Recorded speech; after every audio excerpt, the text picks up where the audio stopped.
آج بروز سوموار عمران خان نے نیا کارڈ شو کرا دیا ہے۔ اب سارے کی ساری گیم جو ہے وہ جنرل عاصم منیر کے ہاتھ میں ہے اور اگلا کارڈ پاکستان کے army chief general Asim Munir نے پھینکنا ہے، کیونکہ عمران خان نے اپنا سب سے اہم ترین پتہ شو کرا دیا ہے۔ اور کس طرح سے آنے والے دنوں میں یہ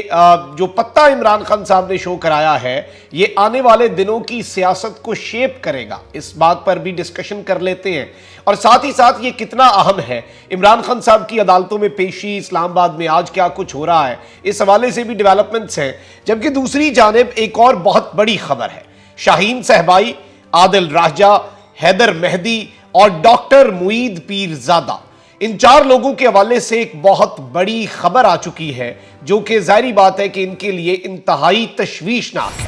بسم اللہ الرحمن الرحیم، السلام علیکم ناظرین کرام، میں ہوں مخدوم شہاب الدین اور آپ دیکھ رہے ہیں میرا فیس بک اور یوٹیوب چینل۔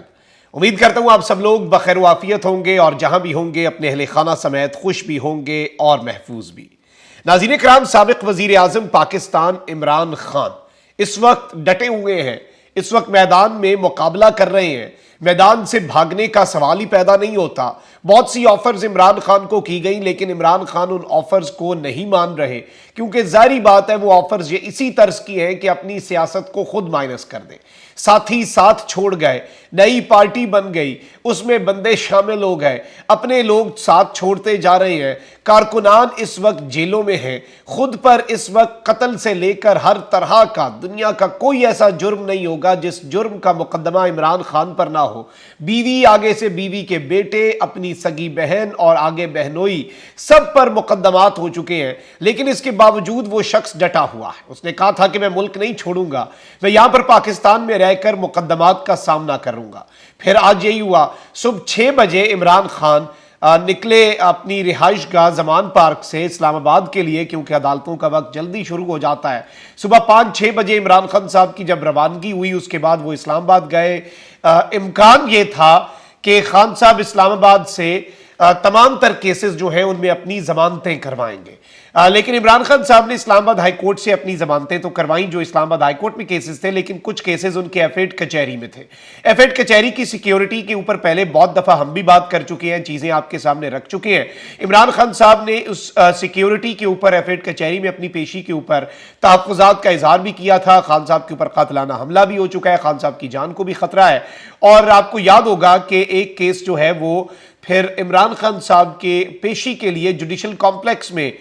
شفٹ کیا گیا تھا، اس عدالت کو ٹیمپریری بیسس پر، اور صرف اس کیس کے لیے۔ جس طرح سے جب خان صاحب نیب کی تحویل میں تھے تو اس وقت پولیس لائنز ہیڈ کوارٹر کے اندر گیسٹ ہاؤس کو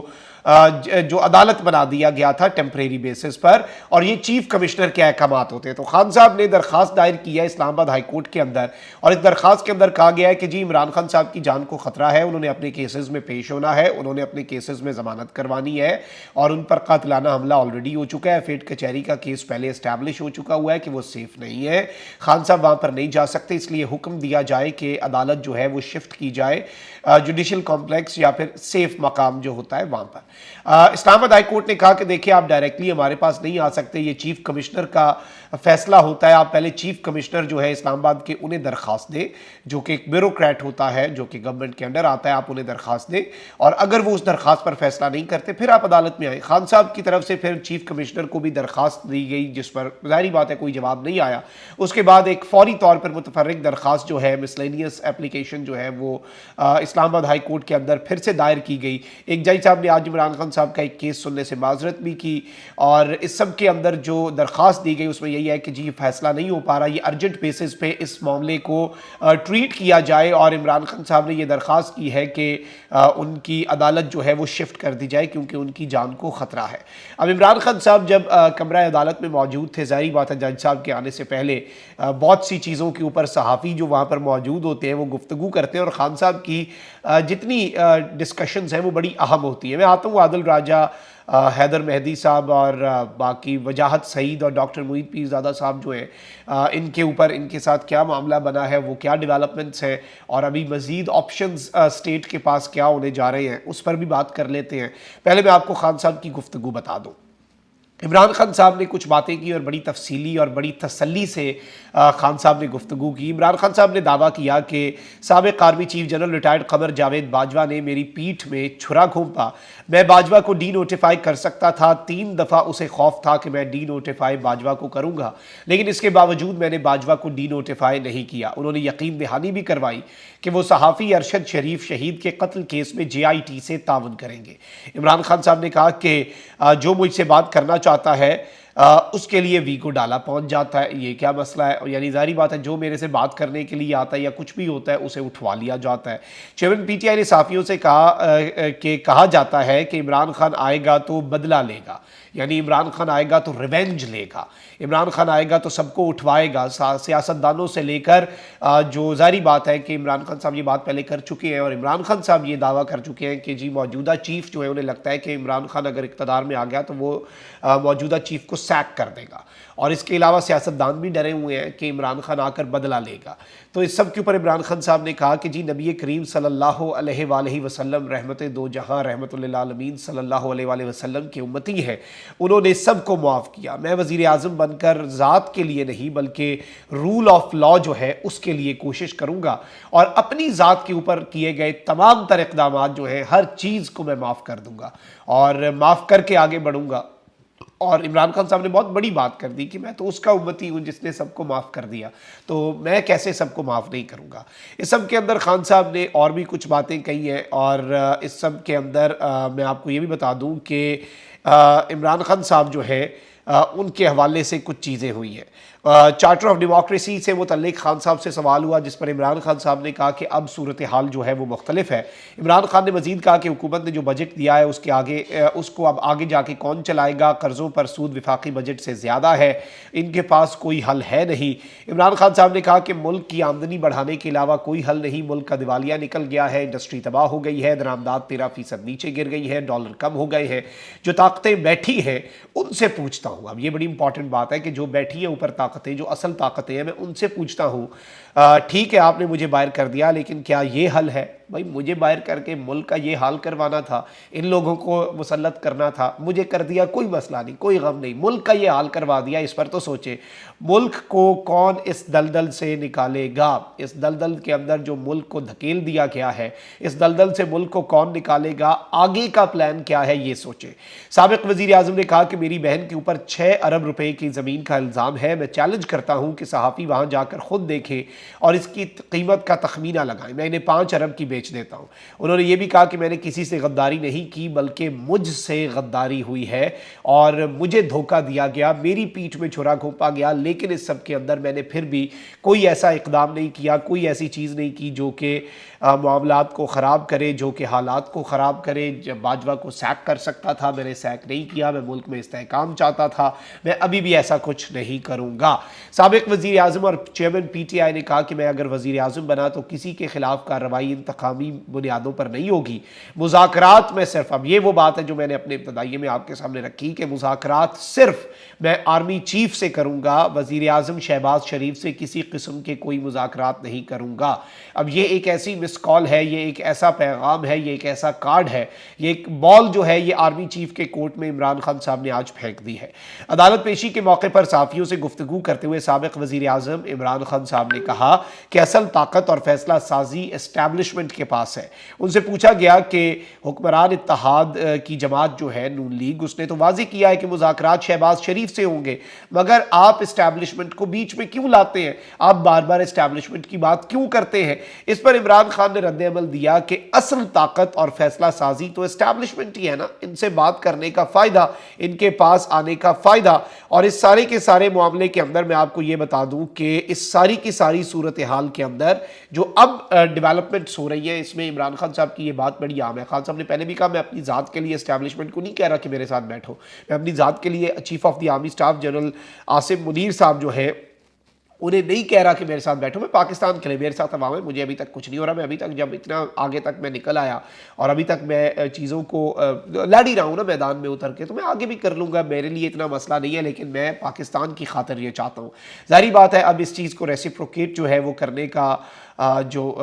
ٹائم ہے وہ دوسری سائڈ سے، امید ہے کہ چیزیں افہام و تفہیم سے حل ہو، بیٹھے بات تو سنیں نا ایک دوسرے کی، دونوں سائڈز ایک دوسرے کو سنیں۔ اس سب کے اندر کمیونیکیشن گیپ بہت زیادہ ہے، مسٹرسٹ بہت زیادہ بڑھ چکا ہے، اور بات جو ہے وہ نہیں ہو پا رہی۔ جب بات ہوتی ہے تو بہت سی چیزیں بیچ میں تو ایسے سپوائلرز ہوتے ہیں جو چیزیں خراب کرنا چاہتے ہیں۔ اچھا، اس کے ساتھ ہی ساتھ ایک اور ایف آئی آر جو ہے وہ درج ہوئی ہے، اور یہ ایف آئی آر جو ہے یہ اسلام آباد کے اندر درج ہوئی ہے، اور یہ بیسکلی میں آپ کو یہ بتا دوں کہ مقدمہ اسلام آباد کے اندر یہ درج ہوا ہے، اور یہ ایک مدعی، میں آپ کو پورا مقدمہ سنا دیتا ہوں۔ اس میں کافی زیادہ جو دفعات ہیں وہ بھی ہیں، اور یہ محمد اسلم ولد ناصر الدین ہے، یہ G11-3 کے رہائشی ہے، اور یہ تھانہ رمنا لگتا ہے انہیں، اور اس سب کے اندر جو یہ ایف آئی آر ہے میں آپ کو یہ پڑھ کے سنا دیتا ہوں۔ بخدمت جناب ایس ایچ او صاحب تھانہ رمنا، گزارش ہے کہ سائل فلیٹ نمبر فلانا فلانا، میں ان کا ایڈریس نہیں پڑھتا، پرائیویسی کا مسئلہ ہوتا ہے، G11-3 اسلام آباد کا رہائشی ہے اور ایک محب وطن شہری ہے۔ یہ کہ سائل مورخہ 9 مئی 2023 کو تھانہ رمنا کی حدود نزد ترمزی مسجد چوک G11-1 میں موجود تھا کہ مشتعل ہجوم نے توڑ پھوڑ اور دہشت گردی پھیلائی۔ میں اپنے ذاتی کام کے سلسلے میں جا رہا تھا کہ دہشت گردی پھیلانے والے عناصر کے پاس سے گزرا تو 20-25 نامعلوم لوگ، جن کو سامنے آنے پر شناخت کر سکتا ہوں، نمبر 1 شاہین صہبائی ولد قدوس صہبائی، نمبر 2 سید حیدر رضا مہدی ولد سید غفار مہدی، نمبر 3 وجاہت سعید خان ولد شفقت خان، اور نمبر 4 عادل فاروق راجہ ولد عمر فاروق راجہ کے ویڈیو پیغامات اور ٹویٹر اکاؤنٹ کے سکرین شاٹ اور سوشل میڈیا کے سکرین شاٹ کے ذریعے لوگوں کو دہشت گردی کے لیے اکسا رہے تھے۔ یعنی وہاں پر موقع پر موجود 20-25 لوگ نامعلوم جنہیں یہ شناخت کر سکتے ہیں، وہ ان 4 لوگوں کے ویڈیوز، ان کے ٹویٹر کے مختلف جو کلپس ہوتے ہیں یا سکرین شاٹس ہیں، ان کے ذریعے دیگر لوگوں کو بھی اکسا رہے تھے۔ اور اس سب کے اندر انہوں نے کہا کہ دہشت گردی کے تمام عوامل کی تشہیر جو ہے وہ بھی ہو رہی تھی، کہ سب لوگ عسکری تنصیبات پر حملہ کر کے ملک میں دہشت گردی پھیلا کر ملک پاکستان کے اندر بغاوت اور انتشار پھیلانا چاہ رہے تھے۔ مندرجہ بالا اشخاص براہ راست 9 مئی کے واقعات میں اپنے ویڈیو پیغامات اور دیگر ذرائع سے دہشت گردی کے لیے اکساتے رہے، اور دہشت گردی کے تمام عوامل جو ہیں ان کی تشہیر بھی کرتے رہے۔ جب 9 مئی کے واقعے میں ان اشخاص کے براہ راست پیغامات برائے دہشت گردی کو دیکھا اور سنا تو مزید تجسس ہوا، اور مزید تجسس پر ان کے سوشل میڈیا کو چیک کیا تو اس بات کا ادراک ہوا کہ تمام مندرجہ بالا اشخاص، یعنی کہ یہ 4 لوگ جو ہیں، ایک منظم سازش کے ذریعے باہم صلاح مشورہ ہو کر غیر ملکی اور دشمن ایجنسیوں کا آلہ کار بنے ہوئے ہیں اور پاک فوج کو بدنام کر رہے ہیں، اور فوجی جوانوں کے اندر بغاوت، ان کے حلف سے روگردانی کروانا چاہتے ہیں۔ اس طرح پاک فوج کو کمزور کر کے ملک کے اندر دہشت گردی کو پروان چڑھانا چاہتے ہیں، جس طرح ملک کے اندر بغاوت اور خانہ جنگی کروانا چاہتے ہیں۔ اس مقصد کے اصول کے اکثر اوقات اپنی پاک فوج کے خلاف بکواسیات اور مغالطات بکتے رہتے ہیں اور دہشت گردی کے عوامل اور کارروائیوں کو اجاگر کرتے ہیں۔ ملزمان نے ان تمام بکواسات اور مغالطات کا مقصد عوام اور حکومت کے اندر خوف اور دہشت گردی پیدا کرنا ہے، اور مزید ان کا مقصد دہشت گردی کے ذریعے حکومتی اور سرکاری املاک پر حملے کروانا اور جلاؤ گھراؤ کرنا اور توڑ پھوڑ کے ذریعے دہشت گردی پھیلانا ہے۔ اس طرح سرکاری اور عسکری تنصیبات پر حملے کروا کر اور اسی طرح قانون نافذ کرنے والے اداروں اور ایجنسیوں پر حملے کروا کر دہشت گردی پھیلانا، اور ملزمان کے اس انداز سے دہشت گردی کے واقعات میں براہ راست پیغامات کے ذریعے ملوث ہو کر عوام میں خوف اور دہشت کی فضا پیدا ہو گئی ہے اور دہشت گردی کو فروغ دیا گیا ہے۔ ملزمان کے دہشت گردی پھیلانے والے پیغامات اور اس مقصد کے لیے استعمال ہونے والے سوشل میڈیا اکاؤنٹس کے سکرین شاٹ اور ان کی ٹرانسکرپٹ کی فوٹو کاپی لف ہے، درخواست ہے ملزمان کے خلاف قانونی کارروائی کی جائے۔ اب اس سب کے اندر ظاہری بات ہے کہ قانونی کارروائی. یہ چاروں لوگ جو ہیں یہ اس وقت ملک میں موجود نہیں ہے، لیکن یہ اسی جانب ایک قدم ہے. اور اس کے بعد آپ دیکھیں گے کہ اگر یہ پیش نہیں ہوئے تو پھر اس کے بعد کارروائی، پھر انویسٹیگیشن، پھر عدالت کے اندر ان کی پیشی، پھر عدالت میں پیشی اگر نہیں ہوئی، عدم پیشی کے بعد وارنٹس، پھر وہ قابل ضمانت سے ناقابل ضمانت وارنٹس، ناقابل ضمانت وارنٹ سے پھر ریڈ وارنٹ. یہ یعنی اس طرف کو چیزیں جو ہے وہ بڑھ رہی ہیں، جو کہ اس وقت ایک نارمل بندے کے طور پہ سمجھ آ رہی ہے. یہ ڈیولپمنٹس بھی میں نے کہا آپ کے سامنے رکھ دوں. اپنا بہت خیال رکھیں. اللہ نے کی بات. پاکستان زندہ باد.